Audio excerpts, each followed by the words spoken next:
नमस्कार, स्वागत है आप सभी का डे नाइट स्टडी के इस ऑनलाइन लर्निंग प्लेटफॉर्म पे। डीयू यानी कि गोरखपुर विश्वविद्यालय का एंट्रेंस एग्जाम लगभग समाप्ति की तरफ है और ऐसे में एक मेल आना आप सबको शुरू हो गया है और वो मेल कुछ इस प्रकार है और इसी के बारे में आपको आज के इस वीडियो के माध्यम से बताऊंगा कि ये मेल किस लिए जा रहा है, इससे सावधान होने की आवश्यकता क्यों है और इसके लिए आपको रिप्लाई क्या करना है, यानी कि आपको करना क्या है, सब कुछ मैं आपको आज के इस वीडियो के माध्यम से बताऊंगा। ध्यानपूर्वक इस वीडियो को जरूर देखिएगा, अदरवाइज आपके एडमिशन में प्रॉब्लम हो सकती है, आपको आरक्षण का रिजर्वेशन का लाभ नहीं मिलेगा। उसी के बारे में ये मेल आया हुआ है। अब आइए मैं इस मेल को जल्दी से फटाक से पढ़ करके आपको सारी इंपॉर्टेंट बातें समझा देता हूं।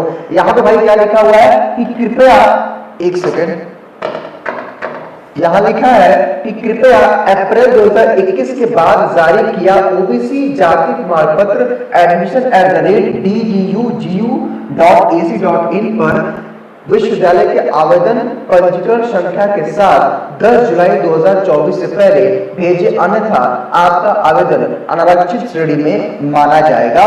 और कहने का मतलब ये है कि भाई गोरखपुर विश्वविद्यालय ये कह रहा है, हालांकि देखिए यहाँ पे 2 से 3 केसेस हो सकता है। लेट सपोज मैं यहाँ पे आपको बात को समझाने का प्रयास करता हूँ, मेरी बात को ध्यान से समझना।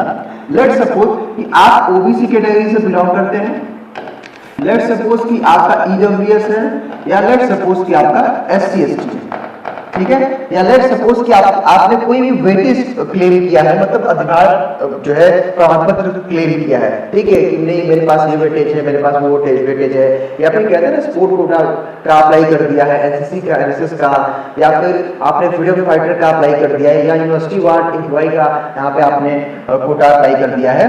तो देखिए इसमें करना क्या है कि मान लीजिए कि ये 3 कैटेगरी के बच्चे होंगे, हालांकि जनरल कैटेगरी के बच्चे होते हैं, जनरल कैटेगरी के, ठीक है। तो जनरल को तो भाई कोई भी सर्टिफिकेट नहीं लगाना होता है, हालांकि जनरल के ही जो है ईडब्ल्यूएस में आते हैं। मतलब कहने का मतलब ये है कि भाई मान लीजिए कि आपने फॉर्म भरते समय ओबीसी यानी कि आप ओबीसी कैटेगरी से बिलोंग करते हैं, फॉर्म भरते समय आपने जनरल में ईडब्ल्यूएस क्लेम किया है या फॉर्म भरते समय आपने एससी एसटी क्लेम किया हुआ है, तो डीयू आपसे बस ये कहना चाहता है कि आप लोग जो ओबीसी के बच्चे, देखिए जो ओबीसी के और एससी एसटी के बच्चे हैं, वो अप्रैल 2021 के बाद का अपना जाति प्रमाण पत्र लगाएंगे। यानी कि फॉर्म भरते समय हो सकता है कि आप में से ढेर सारे अभ्यर्थी पुराना सर्टिफिकेट लगा दिए होंगे, यानी कि 2021 के पहले का, ठीक है।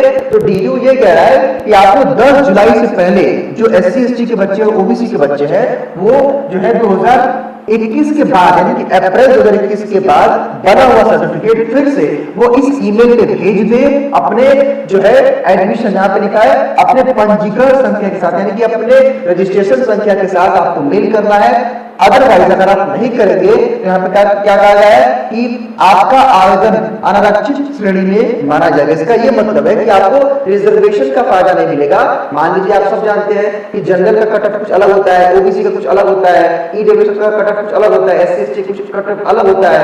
तो अगर आप ये नहीं करेंगे तो आपको जनरल कैटेगरी में भेज देंगे।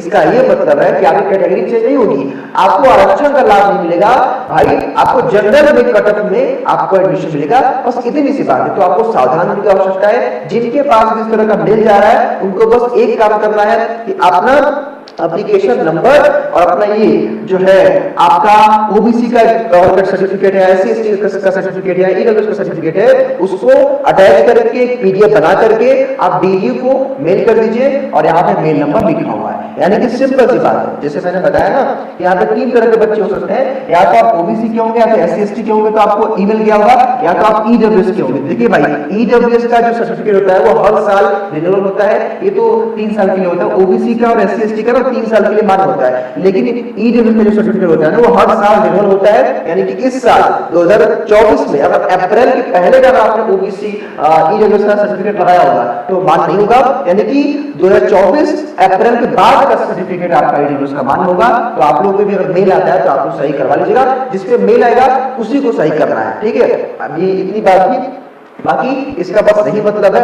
बाकी अगर और भी कोई इंफॉर्मेशन आती है, आपको कोई डाउट कंफ्यूजन तो आप कमेंट बॉक्स में बता दीजिएगा, उसके अकॉर्डिंग फिर से मैं एक वीडियो आपके लिए बना दूंगा। बाकी आपका जल्दी आंसर किया आने वाला है, फिर रिजल्ट आने वाला है, इन सभी की जानकारियां आपको डीएनएस पे समय से बताई जाएगी।